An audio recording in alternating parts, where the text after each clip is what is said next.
Now, millions of Social Security beneficiaries could receive an extra $200 monthly benefit boost. Several lawmakers in Congress have put forward a new legislation that would increase benefits for many seniors this year. Now, this is awesome news. A new bill could also boost Social Security recipients' monthly income by the $200 and increase the overall longevity of the program. Democratic Representatives Peter DeFazio and Bernie Sanders introduced the Social Security Expansion Act days after the SSA announced that the program was in jeopardy. The agency estimated that Americans will stop receiving full Social Security benefits as early as 2035 if action is not taken. Under the Social Security Expansion Act, Social Security beneficiaries receive an additional monthly $200 check, totaling an annual bonus of $2,400. And according to CBS News, this would yield a 12% increase from the average monthly check of approximately $1,700. Anyone who is a current Social Security recipient or will be eligible in 2023 will receive the bonus check.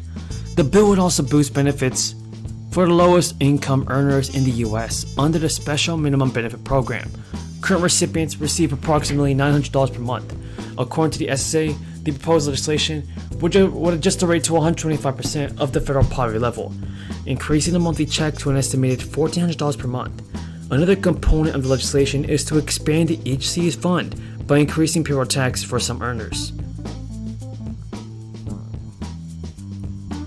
Under current law, earnings above $147,000 are not subject to Social Security tax.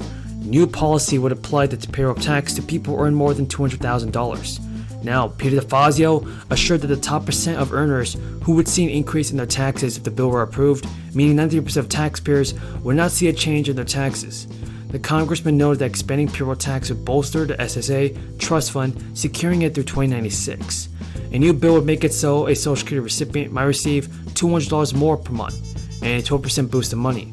The SSA has announced that Social Security benefits have gone up by 5.9%, the largest increase in the past 4 decades.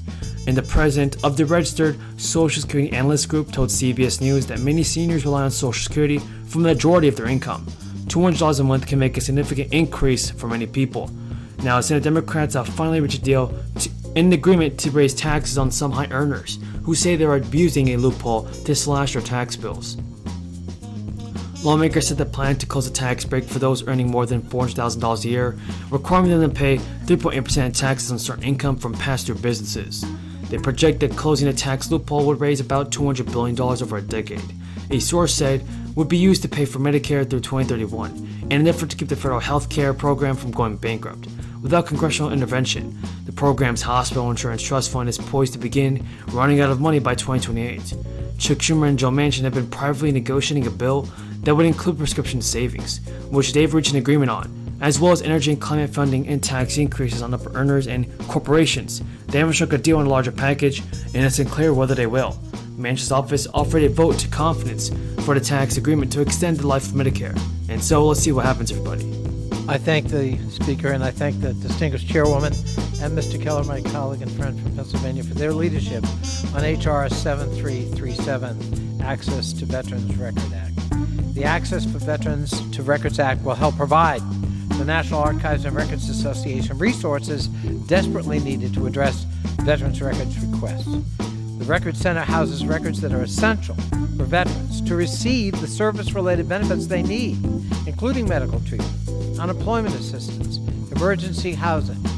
The Record Center was already behind the curve when it came to investing in records digitization, creating a massive backlog. The pandemic then exacerbated that problem.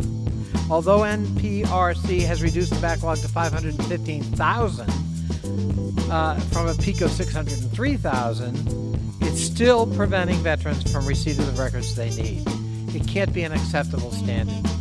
The Access for Veterans to Records Act requires NARA to submit a detailed plan for eliminating the backlog and authorizes $60 million